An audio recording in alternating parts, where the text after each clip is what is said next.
안녕하세요. 보험여왕입니다. 저희 그 보험시장에서 부르기 쉽게 간편보험 이렇게 압축해서 말하기도 하는데요. 유병력자 실손의료비가 출시된 지 벌써 3년이 넘었습니다. 참 반가운 상품이라고 생각했고요. 보험회사나 금감원 측에서도 이 상품 자체가 뭐 1년마다 갱신, 3년마다 재가입을 하는 형태인 걸 보면 뭐 내다볼 수 없는 예측 불가한 어떤 내용이 있었기 때문에 짧게 설정을 했다라고 생각을 하는데요. 과거에 어떤 수술 이력이 있으시고 고혈압, 당뇨, 고지혈, 뭐 간수치 상승, 뭐 갑상선, 뭐 치료나 약을 드시거나 현재도 약을 복용하고 있다. 앞으로 계속해서 1년마다 추적 관찰을 해야 된다. 라는 어떤 이력이 있다면 이런 분들이 사실은 너무 흔하게 볼 수 있는 상황이기 때문에 일반적으로 보험에서 보험료를 책정할 때에 고객의 나이나 직업, 뭐 연령, 성별 이런 걸 반영해서 병력이 없는 경우라면 표준체 보험을 적용을 하지만 이런 분들이 사실은 실손을 가입하시고 싶어도 가입할 수 없었던 분들이 굉장히 많은데요. 특히 60세부터 70세 사이, 75세만 넘지 않는다면 또 가능한 부분이 유병력자 실손 의료비이기도 한데, 문제는 실손 의료비 가입을 하실 때 반드시 세 가지 질문 사항에 해당이 되지 않아야 가입이 되시는데, 2년 이내에 7일 이상 치료를 했던 이력이 있는지 없는지가 항상 많이 걸리는 사항이고요. 가입 후 보험금이 부지급되는 사유 중에 가장 많이 걸리는 사항이기도 합니다. 간편보험이라고는 하지만 반드시 세 가지 질문사항이 있기 때문에, 그리고 3개월 이내 추가검사, 재검사, 소견, 2년 이내 입원 수술 이력, 혹은 7일 이상 치료 이력, 5년 이내 암 관련 이력에 따른 이 세 가지 질문이 가장 중요하게 확인을 해야 될 사항이고요.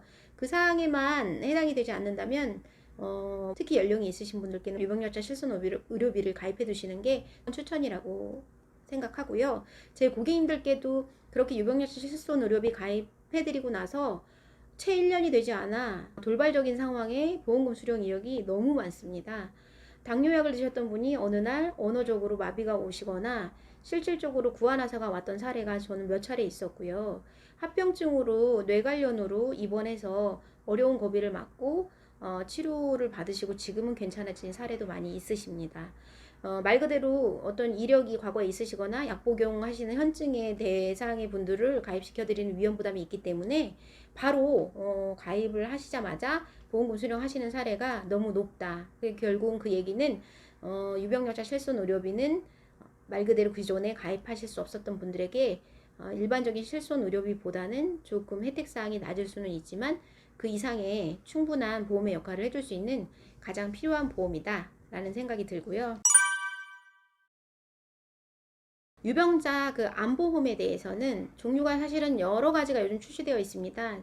오늘도 저에게 전화 주신 고객님께서 2012년도에 대장 전막내암 진단을 받으시고 현재 다시 암보험 가입이 가능하냐 물어보셨는데요. 지금 2021년도니까 완치되시고 나서 벌써 한 5년 정도 되셨다라고 말씀해 주셨거든요. 만약에 이런 경우라고 한다면 일반적으로 표준적인 암보험을 가입하실 수도 있습니다. 다만 서류를 내셔야 하는 회사도 있고요. 내장 전막 내암은 앞으로 보장을 못 해준다라는 부담보가 날 확률도 있습니다. 그렇지 않고 현재 암 치료 이력이 채 5년이 되지 않았다고 하더라도 가입할 수 있는 암보험도 역시 있습니다.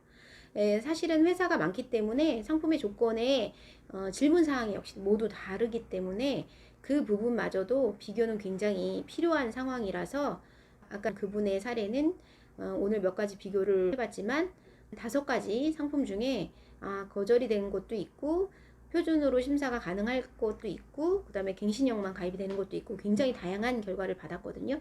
앞으로도 한 5군데 정도는 더 비교를 해볼 요령인데 최종 결과는 고객님께 말씀드리기로 했거든요. 그래서 암보험에 대한 유병자 가입도 굉장히 좋은 상품들이 지금은 많이 나와 있기 때문에 기왕력자 암으로 치료를 받으셨던 분들이라면 충분히 암 진단금에 대한 부분 다시 한번 고려해 보시고 비교해 보시는 것도 많이 좋은 방법이 될 수 있을 것 같습니다. 그리고 유병자 보험의 장점과 단점, 유병자 보험이 꼭 아니더라도 일반적인 보험도 마찬가지로 장점과 단점은 무조건 있는데요.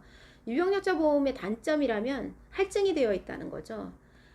수령할 가능성이 높다. 그냥 어느 날 건강하던 사람도 아플 가능성이 있는데 이미 문제가 있었거나 생겼거나 치료력이 있으셨다면 문제 발생 가능성이 더 크다. 그러면 일반적인 그 표준 보험료보다 조금 더 높게 할증을 해서 받겠다. 이것이 이제 유병약자 보험의 단점이죠.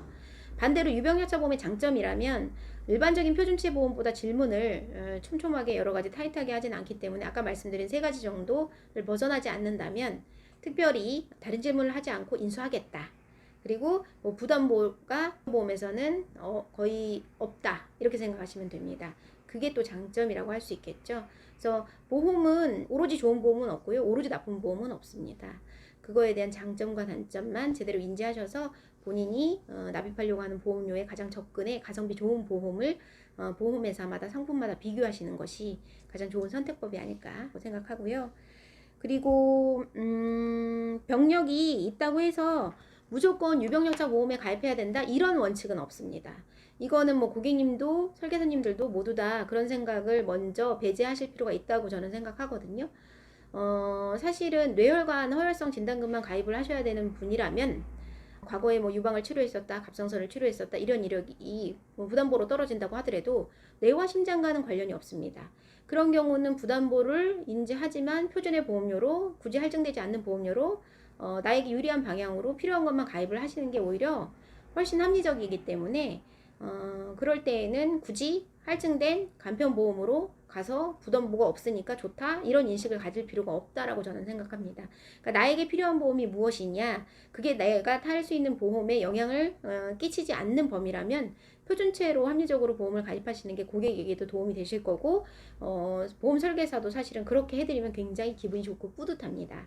보험 설계사로서 근무하면서 가장 좋고 보람이 있을 때에는 남들이 하는 뻔한 설계가 아닌 걸 내가 특별하게 고객님에 맞춰서 해드릴 수 있을 때 퍼즐 조각처럼 촘촘하게 가장 합리적으로 보험료를 낮춰서 가성비 좋은 만들어 드릴 때 그럴 때가 아닌가 싶거든요. 그래서 그런 유병력자 보험도 다양한 보험의 특징이 있고 요즘은 3년, 335, 325 이런 식으로 질문하는 몇 가지 또 질문사항도 굉장히 다양한 버전으로 출시가 되고 있기 때문에 나에게 가장 좋은 보험을 찾아서 가입하시고 나중에 그 보험으로 도움받을 계기가 생겼을 때 가장 만족스러운 보험으로 보험금 수령을 할 수 있게끔 그렇게 만드는 것이 가장 중요하다라고 생각합니다.